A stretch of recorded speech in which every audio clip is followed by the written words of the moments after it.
love the chase and the hunt, and I set the pace when I'm running. I always take what I want and I always give it 100. Don't need a bank, no I'm funded. Play the game like it's nothing. I'm always thankful for something. Don't take for granted, stay humble. Now wake up! Welcome everybody to another episode of CorbinCenter. And you know what they say, what happens in Vegas stays in Vegas, but not when you are the loudmouth mercenary. And thank you for joining us for this episode. First of all, a huge shout out, and I gotta give you credit.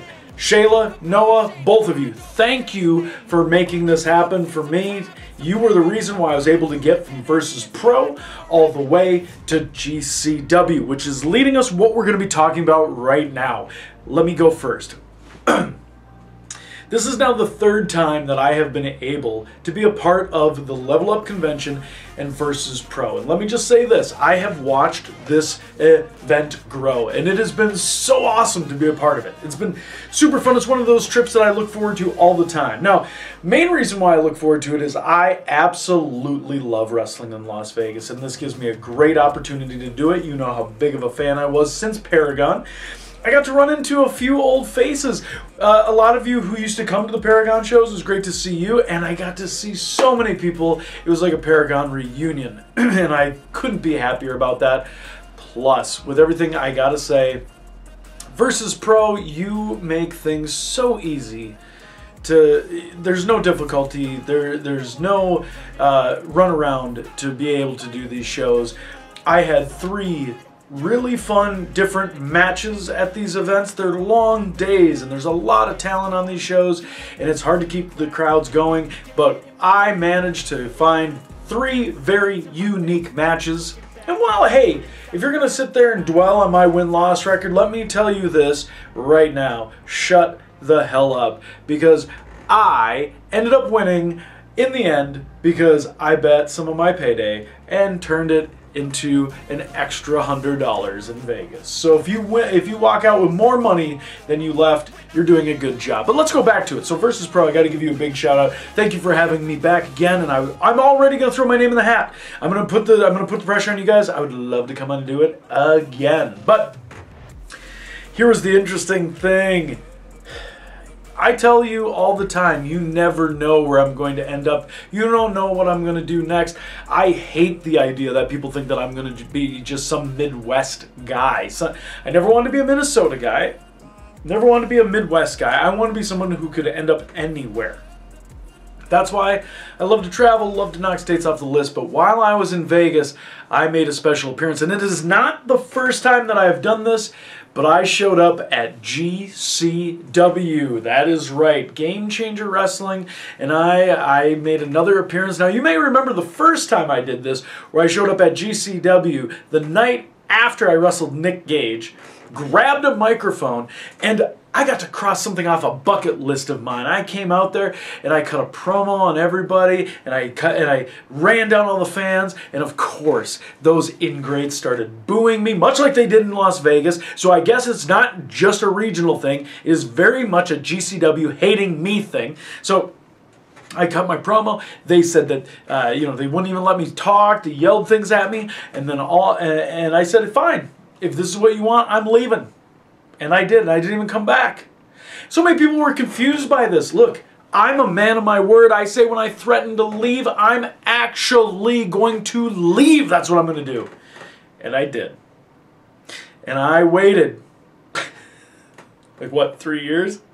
And all of a sudden I made another appearance, and I grabbed the mic, and people were so upset. How could you possibly grab the mic and take it away? That's what I do. I talk, I get people upset, I get people riled up. That's what I do. But you know what? Fine. Let me see if I get your name right this time. It wasn't Vidal. J-A-I. You had to come and ruin my celebration. Well, you know what? This is far from over between the two. You've made an enemy for life. And GCW, here is my warning. Don't think that I will not show up again. I want you to know that. So, Vegas was a great time. I got to, spend the rest of the time eating and gambling and doing all this stuff. Again, people always ask, Corbin, how do you enjoy it if you don't drink? Because, first of all, I don't need alcohol to have fun. I'm enough fun on my own, and I got to do a lot of things that I really enjoy doing. So anyway, let's fast forward, because I've talked about perhaps the next time you might see me at a show, the next time I want to be in Vegas, but also I got an upcoming schedule. I'm still very busy. So I have Pro Wrestling Battleground that's coming up this weekend. Obviously my match is Shane Black. March, yeah, I'm going to take a little time off there, taper up a little bit. Who knows, maybe I'll get something added. But it's always good to put breaks. I mean, four matches with this shoulder, it's still, I'm pushing it. I got to make sure. I will be at First Wrestling. I will be at the GalaxyCon and in Richmond, Virginia. Looking forward to that. And you'll see that I announced a couple other things. But the main one I want to talk about right now is April 15th, Destination Pro. Okay. So April 15th, Destination Pro. You will see Corbin Cometh in action. Now, you also saw Destination Pro post a nice little, I guess, management notice, something along the lines, talking about how all the talent got together, and I don't know if they overrode or whatever, because I wasn't freaking there. I wasn't able to defend myself or talk to myself, but apparently my actions on Josh Price at the last show where I Pillmanized his neck when he shouldn't even be in the ring anyway. Me being hurt, I know the risks of getting in that ring. Josh Price did not. And unfortunately, he's going to be out of the ring for a whole lot longer, including April 15th, thanks to yours truly. But all of a sudden, they thought about taking my actions and potentially giving me the time off, suspending me from the one show that they do every 3 months. Oh damn, how will I ever survive? Well, luckily, some of the local talent came and defended Lore and I and said, no, you must have them come to the show. Maybe we'll teach them a lesson. Just like everybody on the internet commenting on like the Speedball Mike Bailey thing where they're like, I would have kicked his ass. No, you freaking wouldn't. You're lucky that Speedball didn't kick your fucking teeth down your throat. So let me just throw that out there right now. He didn't have to explain anything. The guy could have been on his ass so fast if Speedball acted, but he did the right, he acted accordingly.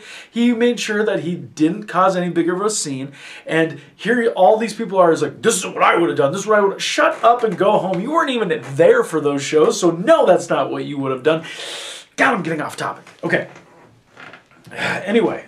So all these guys, I want to kick your ass, I want to do all this stuff, and they want to come after Corbin Cometh. Now, keep this in mind. Lore and I have been on shows here all of a sudden, and now you want to kick our asses even though you haven't done this before? I'm confused.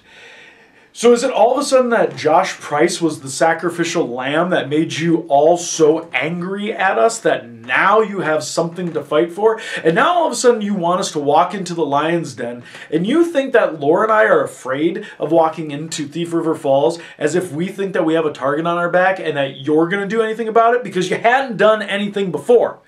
Every single time I walked into Thief River, I have always ran that town down. Nobody has said a word. I was on commentary with a free pass to say whatever I wanted the entire time, running down that entire town. Nobody said a word. But you injure Josh Price, you injure the local boy, you keep him out of action in the middle of the ring that he shouldn't have been in the first place. Look, I did everybody a favor, in my opinion, because now he won't be a liability. I'm actually healthy and healed up. Lore's got my back. I don't worry about walking into Thief River, and whoever wanted to speak up and have this little meeting and say, and be this white knight clout-chasing person to come to the aid of good old Thief River Falls, I'm not impressed. That's high school. I'm not impressed by that. And don't think for one moment that I won't do something equally. If I took out the biggest, the most beloved, the guy who makes the shows happen, if I was going to take him out, I'm not going to stop at any of the subpar underling talent. Here's your chance. Suck up to Josh Price. Hopefully you will get an opportunity to always be on the shows now because you came to fight for his honor. That's if you even make it past Lore and I. So, free reign. I got it on my back. That's fine. That's cool. Not like it's anything I'm not used to. Bigger, badder, and more violent have always come after me, but suddenly, here I am. Almost celebrating 19 years in the business. I can't wait to talk about that. But also, speaking of blaming me for things, Second Wrestling, Eric Cannon's out with COVID, and then Second Wrestling thinks that it's funny to say that now that I'm healthy, that I'm the reason why Eric Cannon is out.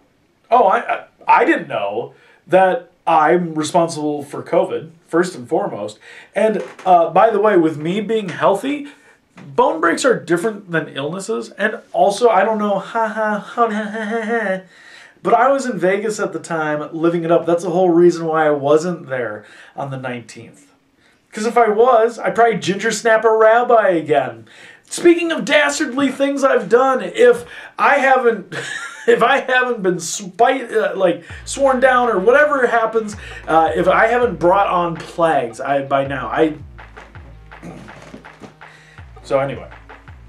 With that said, it seems like a lot of people want to blame me for what goes on at their promotions and want to use me as a marketing tool to put the blame, a scapegoat if you will. Well, I'm not here to escape. I'm not here to run. You will see me coming to your town very, very soon. And both those shows happen to be in April. But I can't wait to talk more about this when we do another episode of CorbinCenter, because I'm sure somebody else is going to try and find a reason to make everything my fault. But until then, I'll just keep doing what I'm doing.